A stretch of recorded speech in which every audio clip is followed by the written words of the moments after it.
to the channel, welcome to the garage, and a different car work on this week. Got some little bit to do on the Scirocco to get you ready for the Scirocco registered national meet, which is next week.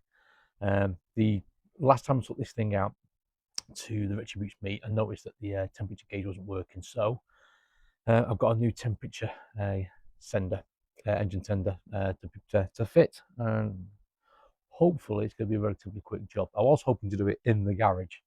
Unfortunately, my oil catcher thing, which was going to put underneath to catch the coolant, won't fit under the car because the car's too low. So I'm going to have to bring it onto the driveway and jack the thing up to do it. So hopefully it's a relatively quick job, and that's the solution. But, however, I'll show you something else I noticed when I took the plug off. Okay, so it should be a relatively straightforward job. It is. Hold on a minute, where are we? Where are we? That plug, I don't know if you can see that plug just there on the bottom of the radiator. Now, it normally has a plug in it, and I took the plug out. And as you can see, there's a lot of corrosion in there. So we have to give this plug a clean up as well. But one option was to try and clean both of them up, but I'd rather not have the hassle of knowing that that one might still have a problem with it. I'd rather just give this a clean and replace that. That's been in there for at least, I think, over 10 years. Should hopefully be a quick job, although these things never pan out, do they? They pull it forward on the drive, get that sensor changed out, clean that plug up, put some more coolant in it when it's up to temperature. Fingers crossed it goes that smoothly. Right, let's get the car pulled out, get it on a jack stand, and then decide how we're going to tackle it.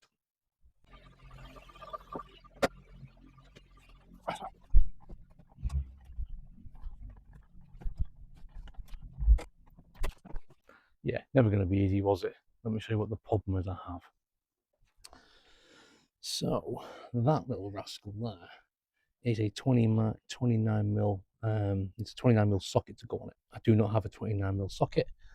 None of my wrenches will fit down there. So what I think I'm going to have to do is, starting point, take the radiator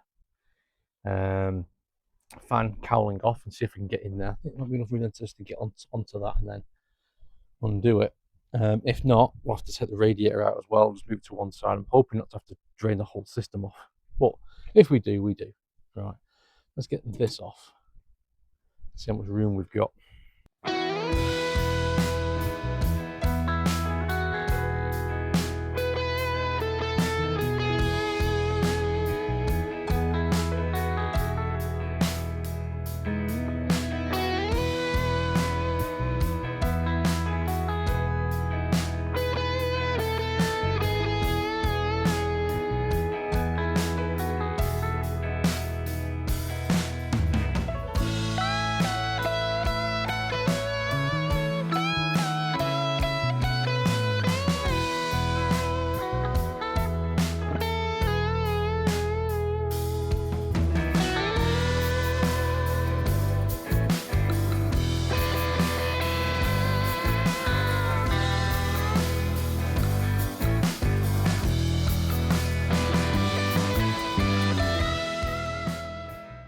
Well, that was a bit more fast than I was expecting it to. To be fair, I did forget to undo one more bolt on the side of the radiator. I didn't see it, it was hidden below the main hose. Right, let me show where I can see.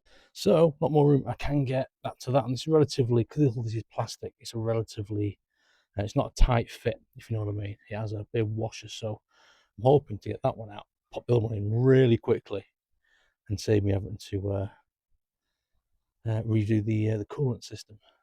And then we can have a look at the state of this. Ooh. Let's look at the condition of this. Yeah, I think that's going to need a paint at some point. It was painted about 10 years ago, so one for the list. Right, let's get that axle replaced. Okay, so we're getting that one out. I've got the replacement prepped, ready to go. Go there. Oof. Buckets underneath it. That's loose.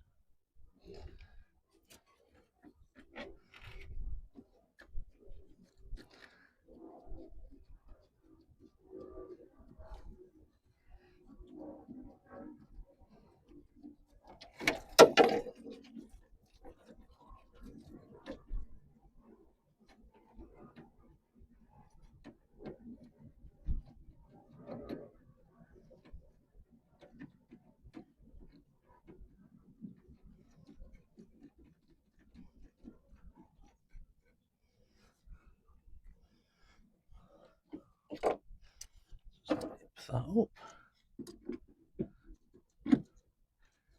Not too much because it is plastic. That should do it. That's pretty quick and easy.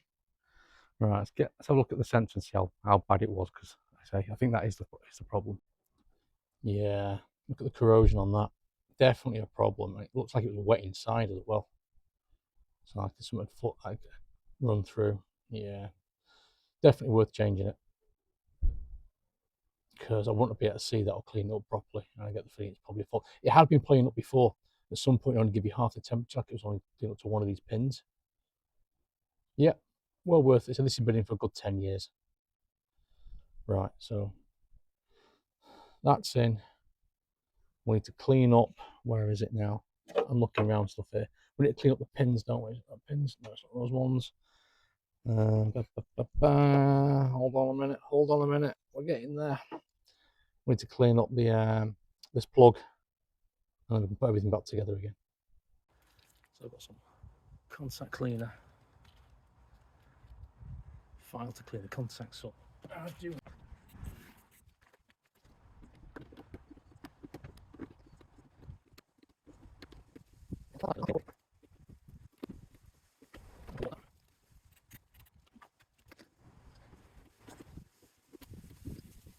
I think that should do it. Well, I'm going to leave that for a few minutes while I put everything else together.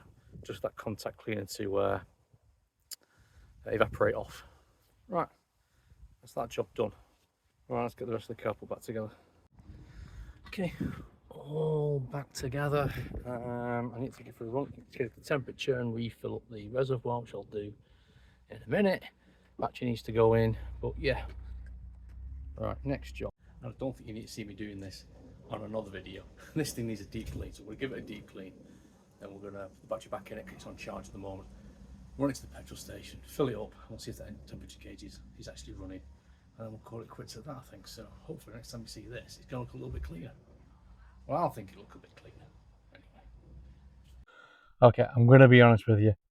I want to show you some video. The temperature sensor was working, and now it stopped working again. It's like it's an intermittent fault. Don't know what the problem is. I get the feeling it might be a dry solder joint at the back of the clocks now. However, one thing to note is after that corrosion cleaned off the contacts, the three of them, which I think are the fan settings, my fans are coming on a lot earlier. Which is really good. It means I am pretty confident to be able to drive to the national meet, knowing that my engine won't overheat.